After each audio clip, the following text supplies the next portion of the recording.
Hello everyone, welcome to my YouTube channel. Gorkhapatra अनलाइनमा रहेको current affairs लिएर म उपस्थित भएको छु। आज मिति रहेको छ 2082 पुस 30 गते। क्वेसन नम्बर 1 मा रहेको छ, राष्ट्रिय तथ्याङ्क कार्यालयले हालै प्रकाशित गरेको प्रतिवेदन अनुसार सबैभन्दा बढी गरिबीको दर रहेको प्रदेश कुन हो? सुदूरपश्चिम प्रदेश, जुन चाहिँ 34.16% रहेको छ भने सबैभन्दा कम गरिबी रहेको प्रदेश गण्डकी प्रदेश हो, जसमा 11.88% रहेको छ।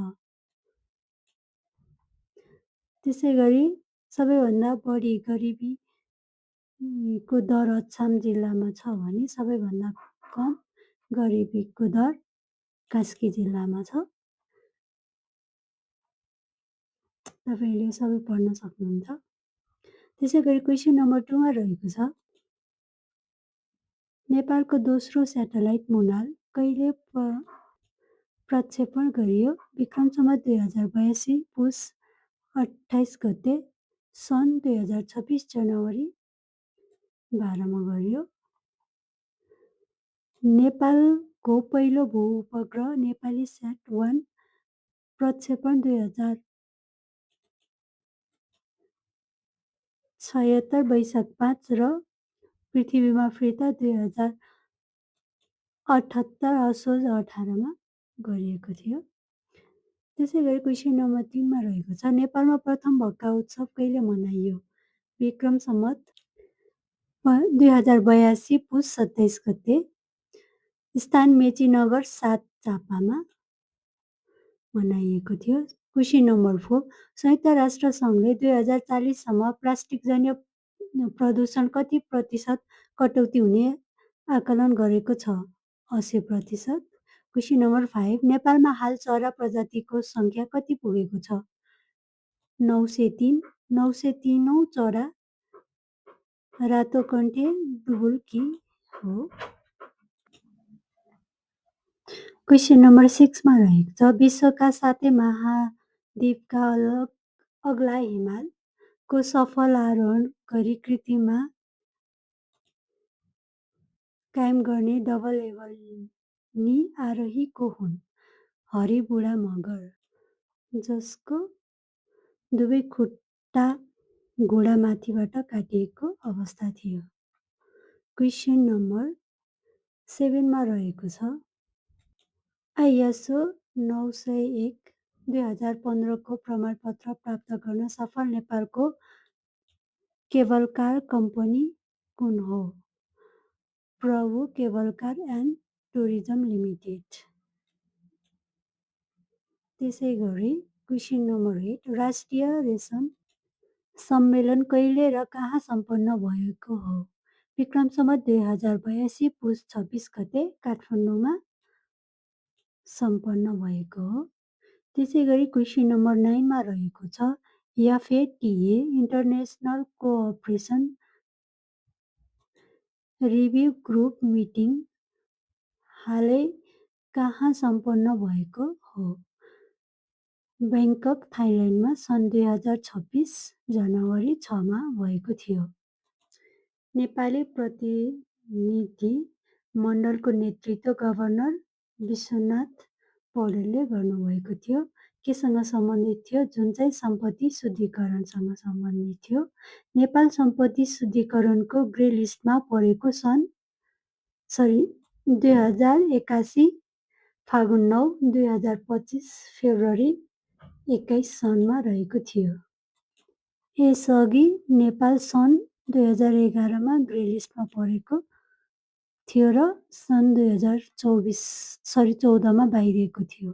क्वेसन नम्बर 10, बङ्गलादेशकी पहिलो महिला प्रधानमन्त्री खालिदा जियाको निधन कहिले भएको हो? सन् 2025 डिसेम्बर 30 मा 80 वर्षको उमेरमा भएको थियो। त्यसै गरी क्वेसन नम्बर 11 मा रहेको छ, दरबार हाई स्कुलको पहिलो महिला प्रधानाध्यापक को हुन्? शारदा कुमारी पौडेल हुन्, जसको नियुक्ति विक्रम सम्वत 2082 मङ्सिर 4 गते भएको थियो। दरबार हाई स्कुलको स्थापना विक्रम सम्वत 1910 मा भएको हो।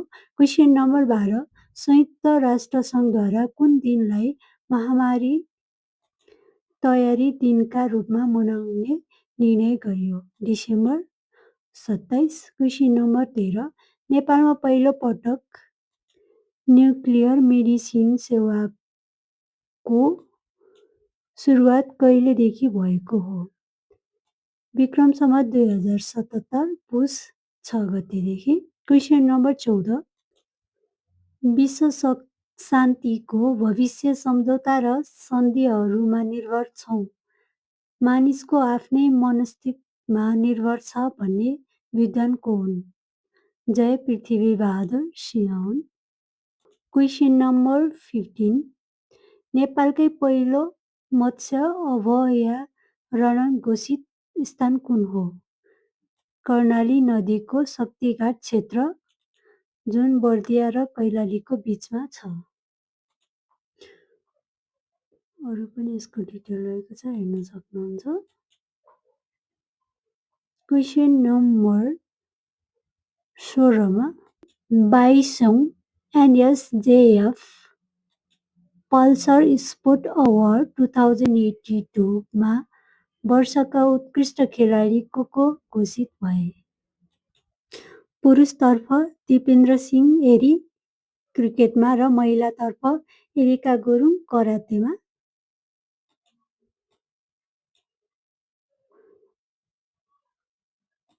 त्यस्तै गरी अरू खेलाडीहरूको पनि छ, हेर्न सक्नुहुन्छ।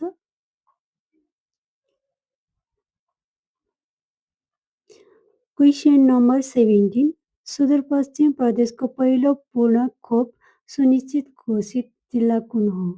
डोटी। क्वेसन नम्बर 18 कृषि तथा वन क्षेत्रको रूपान्तरण गर्न तर्जुमा गरिएको कन्ट्री प्रोग्रामिङ फ्रेमवर्क को अवधि कुन हो? सन् 2023 देखि 2027 सम्म।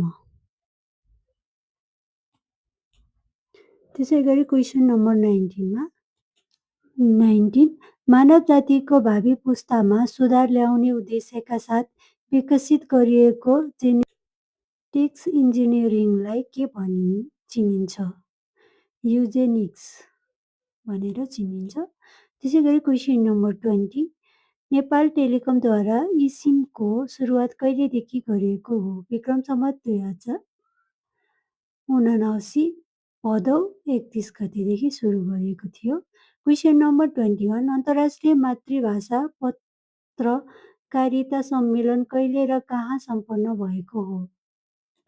सन् 2026 जनवरी 5-6 नालन्दा खुल्ला विश्वविद्यालय, भारतमा सम्पन्न भएको थियो। मातृभाषा संस्कृतिको संरक्षणमा पत्रकारिताको भूमिका सम्बन्धमा सम्मेलन केन्द्रित रहेको हो।